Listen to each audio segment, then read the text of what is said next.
Hi, this is Mrs. Conyer, and we're going to go over the way in which we can use the scientific method to identify the parts of an experiment. So the experiment that we're going to be doing is what is read right up here. When I went to the doctor before school started, the nurse took my blood pressure with an inflatable cuff. My blood pressure was too high, and my doctor told me I needed to make some changes to my diet. He suggested that I choose a whole grain cereal for breakfast. There are many whole grain cereals at the store, so I chose to try Cheerios cereal. I want to know if it will help my blood pressure go down. So the first thing I need to do is figure out what the question is. And I need to kind of figure out what it is that I need to do. So right here at the bottom, it tells me what I need to know about what it is that I am testing. I want to know if Cheerios will help my blood pressure. So my question is going to be, does Cheerios affect my blood pressure? All right, so then I kind of know what my problem is actually going to be. So the things that I underlined here tell me what I'm investigating, and I want to know what my independent variable is. Now remember, my independent variable is the one thing that I'm going to change or do, and in this case, my change is actually going to be trying Cheerios. Right? That's the one thing that's going to be different that I am making a change on. So my independent variable is my Cheerios. The Cheerios, or trying the Cheerios, is what I'm going to do differently. So if I change my diet by using the Cheerios for breakfast, the next thing I need to do is find out if it's making a difference. So I'm going to have to measure something. Now the thing I'm trying to change is my blood pressure. So my blood pressure is the thing that I'm going to be taking every day. Now remember that it's going to be giving me data, and the data is the dependent variable.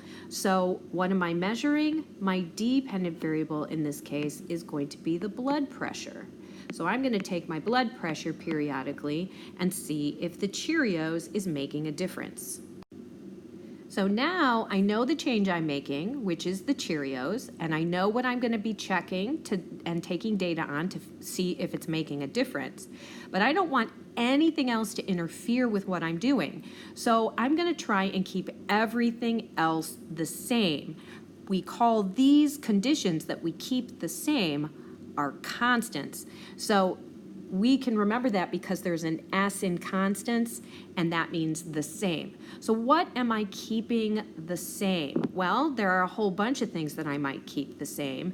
First of all, I'm going to be eating the Cheerios for breakfast. Second, I am going to be taking my blood pressure every day.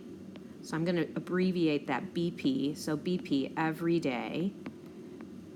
And there are other things I might also keep the same. I might try and get the same amount of sleep, and I might try and make sure that I'm still doing my exercise. When I do those things, if I keep those the same, then I know that it's the cereal that's making a difference. In an experiment, we want to make sure that we're keeping track of everything in a formal way. So a hypothesis expresses what it is my experiment was trying to do. So the first thing I need to think about is what I'm going to be doing. So if I eat Cheerios, that's the change that I'm making, then my blood pressure, and I'm going to abbreviate that BP, and I get to choose what I think will happen. What I'm hoping will happen is that it will go down. I could guess that it would go up, or I could guess that the Cheerios aren't going to make a difference and that my blood pressure will stay the same. But in this case, I'm going to pick go down. Now you'll notice that these are my two variables. Cheerios is my independent variable, and blood pressure is my dependent variable. So if we look here, my hypothesis, if it's well written, will have my independent variable here, this is what I'm going to do, and my dependent variable over on the second part of the hypothesis, which is my blood pressure. So if I have all of this in place, then I know I have a well-designed experiment. So hopefully this will help you to do some of the examples. The more you practice identifying these in a description, the better you're going to get. So good luck.